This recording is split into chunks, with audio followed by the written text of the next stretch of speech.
Do you think you know everything about NBA The Run? Think again. Behind the courts, the impossible plays, and the game modes, there are details and secrets that most fans have never noticed. Today, we are diving deep into this game to reveal 10 curiosities that have been hidden away. Stay until the end, because the last one will surprise you. I'm Matthew, and the video is about to begin. Look, I need to tell you something about NBA The Run that got me genuinely excited. Because we rarely see this nowadays, the game will cost only $29.99 and won't have any microtransactions. Zero, none. It might seem obvious, but in 2026, that is almost revolutionary. You know what really got me? Everything you unlock in the game, cosmetics, advanced, dunks, taunts, all of it is bought with a currency called cred. And how do you earn cred? By playing, by winning matches. That's it. No credit cards, no battle passes, no special limited time packs. You play well, you are rewarded. Simple as that. This reminds me a lot of the arcade era of the 90s and 2000s, where the only currency that mattered was your skill and the time you put into the game.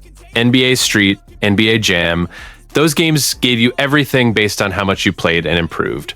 NBA The Run seems to be rescuing that exact philosophy, and for an arcade basketball game, that makes all the sense in the world. So if you were eyeing NBA The Run but were skeptical, thinking it would be just another game to drain your wallet after the initial purchase, you can breathe a sigh of relief. For $29.99, you get the complete package, and the only extra investment the game will ask for is your time and dedication on the court. And honestly, that is the only type of investment I respect in a game. You know that feeling of grabbing a ball, calling two friends, and heading to a street court with no referee, no protocol, just pure energy. That is exactly what NBA The Run captures masterfully. Instead of following the traditional path of 5-on-5 simulators, the game fully embraces street basketball in a 3 versus 3 format. And I honestly think this was one of the most courageous and intelligent decisions that the developers at Play by Play Studios could have made. What strikes me is that this format isn't just an aesthetic choice, it's a statement of identity. Street 3 versus 3 completely changes the dynamics. Each player has much more responsibility with the ball, the plays happen faster, and improvisation becomes law. There is no space to stand around waiting for a system play to be drawn up. It's all fluid, all instinct, and this is clear on iconic courts like Venice Beach and Rucker Park that appear in the game. Comparing it to games like NBA 2K, the difference is stark.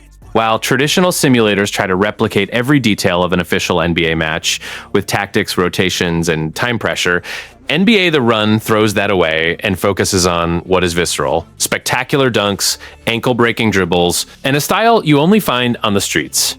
The game's arcade aesthetic was deliberately chosen to differentiate itself from that serious world of simulators.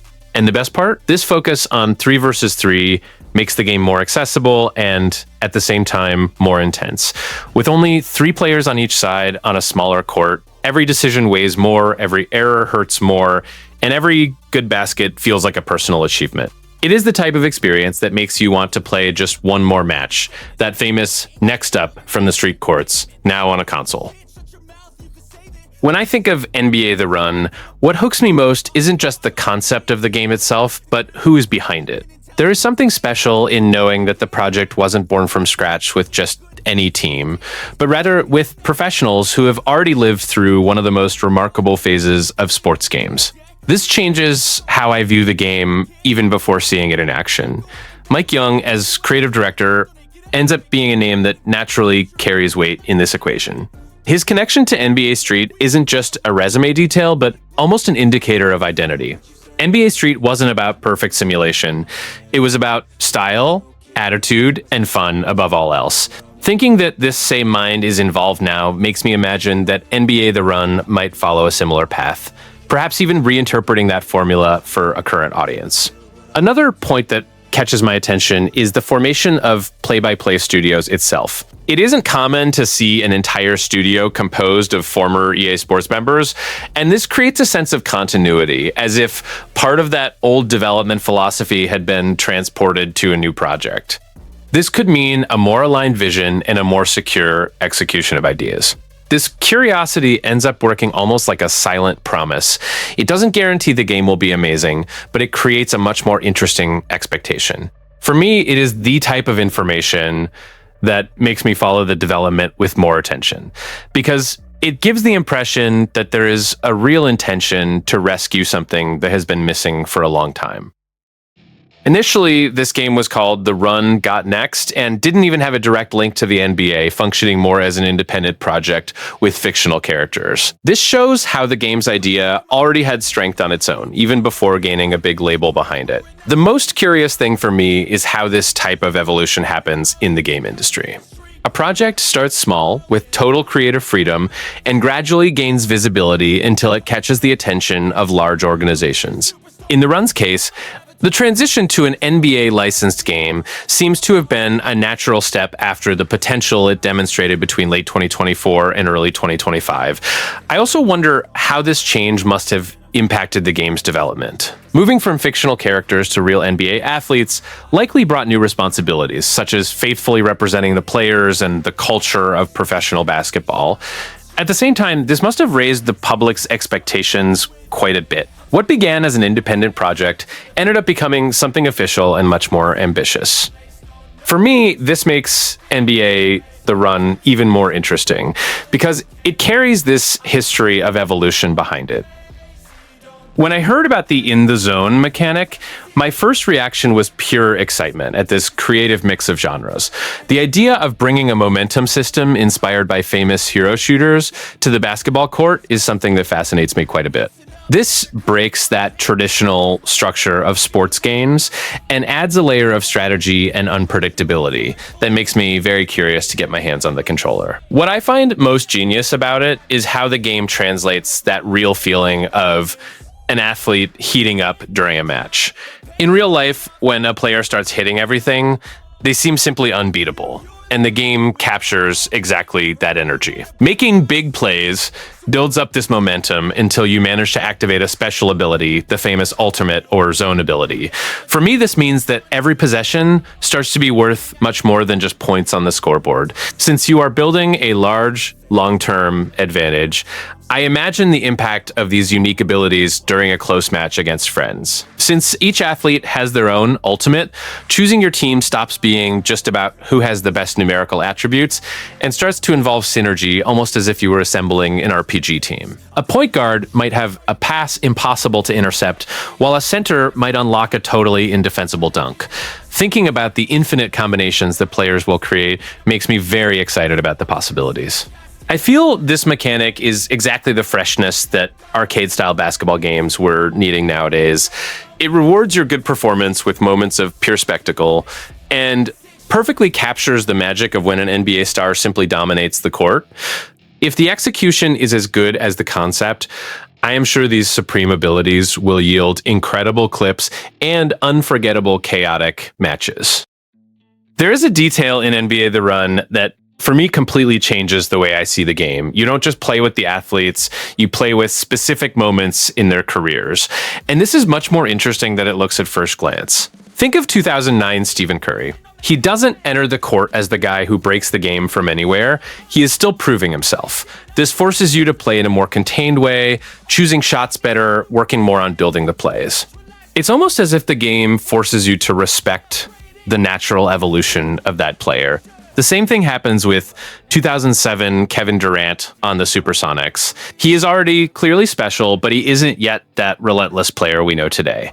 You can feel the potential is there, but you need to extract it more carefully. And when you switch to a more current version of any player, the difference is stark. The rhythm changes, the decisions change, everything flows in another way.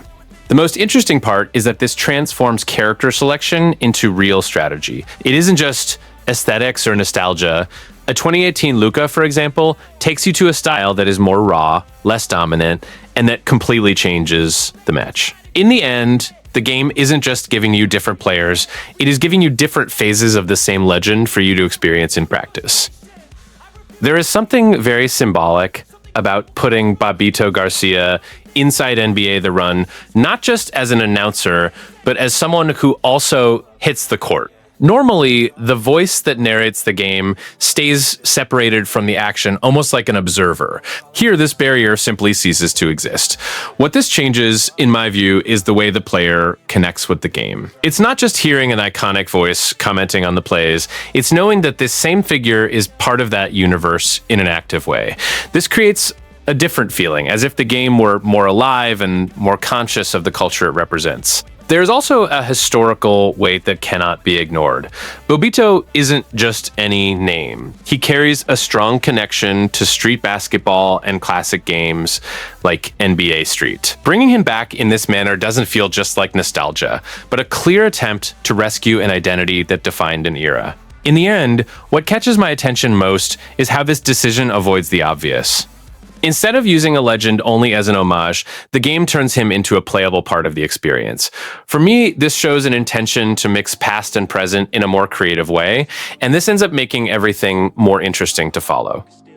If there is one thing I didn't expect to see so well implemented in NBA The Run, it is the use of true rollback netcode online. And for anyone who has already suffered with lag in a competitive game, this isn't just a technical detail. It is something that completely changes the experience. In practice, what this means is that the commands you perform, dribble, pass, shot, happen practically at the same instant, without that feeling that the game is delayed.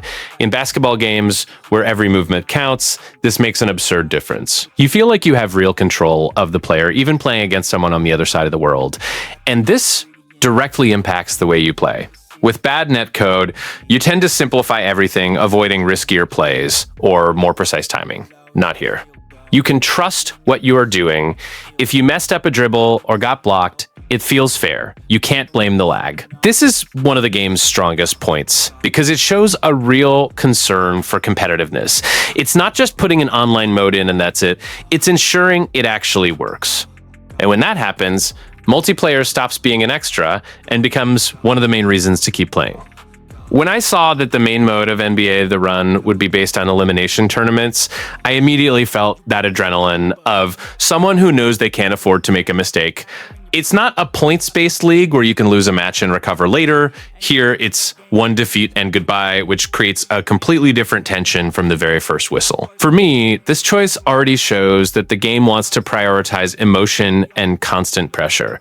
And honestly, this makes me much more interested than just repeating isolated matches with nothing on the line. The 4-round format seems particularly well calibrated.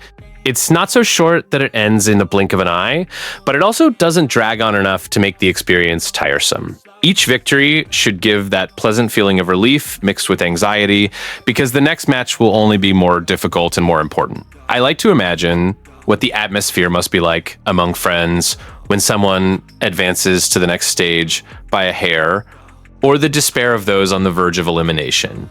What really intrigues me, however, is the factor of the rules changing randomly with each match. This changes everything because it means you can't simply memorize one tactic and use it forever.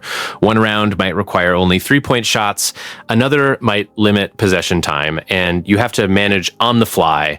For me, this is excellent because it prevents the game from becoming repetitive and forces the player to think fast, almost as if each match were a new challenge within the same tournament. The possibility of facing it all alone or in a group also weighs heavily on my curiosity.